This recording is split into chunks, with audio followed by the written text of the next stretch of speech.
I can't even imagine what the suicide and homicide and just the rates of depression, and accidental deaths due to overdose are going to look like in the future.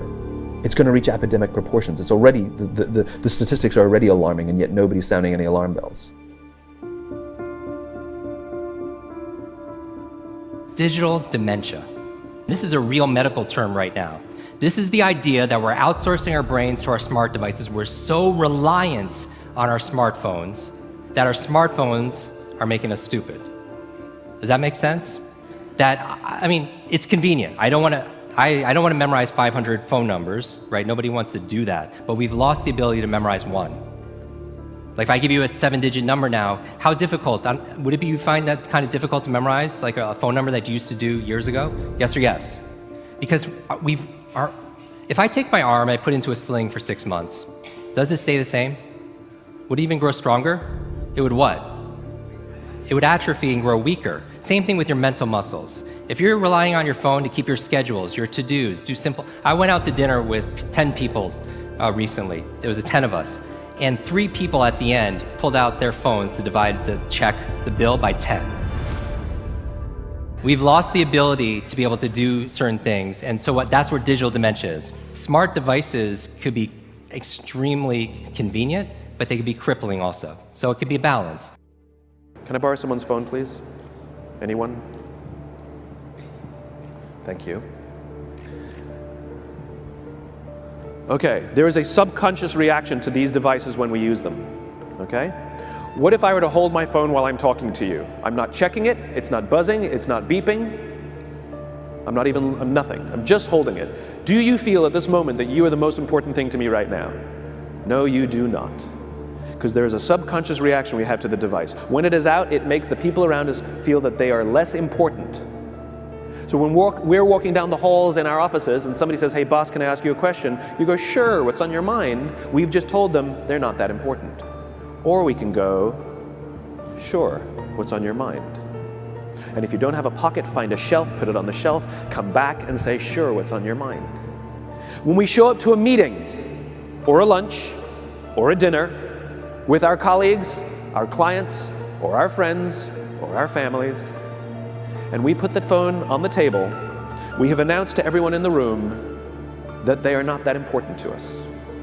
And by the way, putting the phone upside down is not more polite.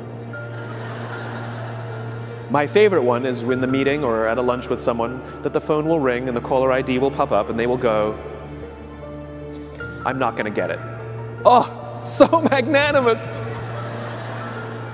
Oh, I'm lucky to eat with you today. Or they could just put the damn thing away. You can tell how addicted we are.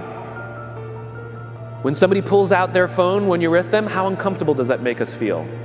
You're walking down the street with someone, they pull their phone out. We feel stupid, so what do? We pull our phones out. We're so addicted. Somebody goes to the bathroom when we're at dinner, and what do we have to sit there by ourselves? God forbid we should look around the room for 5 minutes. We pull our phones out.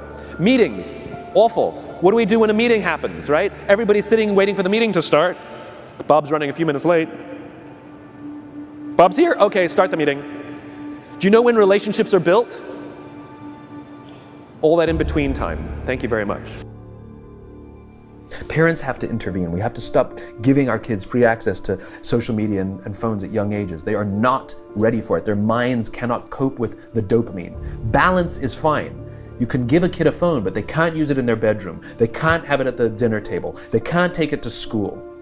They can only have it up to a certain hour, and you take it away. They're children. You can take the phone away.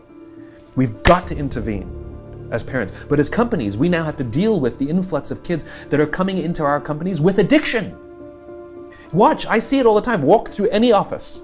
You'll see the older employees have their phones on the sides of their computers as they're working. You'll see the youngest employees have their phones face up in front of their keyboards between their arms as they're working. And this is how they work.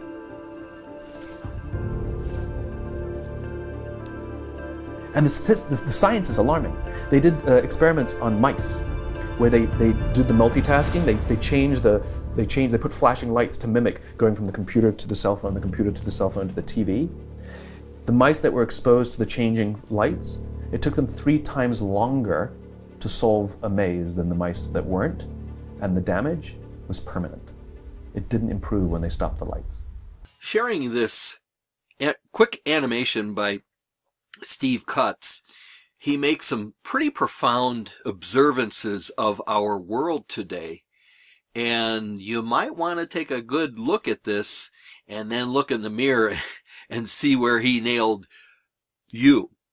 I know I'm guilty of a lot of these things in this video. We spend a lot of time on our phones and we're missing life.